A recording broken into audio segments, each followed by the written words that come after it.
और अगर आपकी वॉशिंग मशीन के स्पिनिंग साइकिल पर कुछ बजने की आवाज आती है, तो ऐसा भी होता है कि इस वॉशिंग मशीन के यहाँ पर ये प्रेशर सेंसर के पाइप इनकी बॉडी से कुछ इस तरह से, अगर ये इस तरह से कुछ बजेंगे जो स्पिनिंग के टाइम पे कुछ इस तरह से आवाज करें,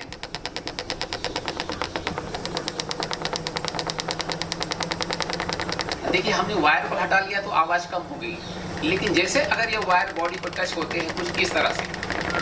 आप देख सकते, वापस इनको दूर कर लेते हैं,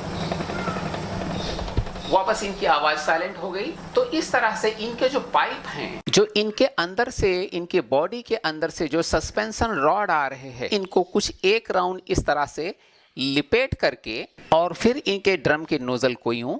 कनेक्ट कर दें। अब ये वाइब्रेट नहीं करेंगे, एकदम साइलेंट चलेंगे। तो दोस्तों वीडियो को लाइक्स करें प्लीज।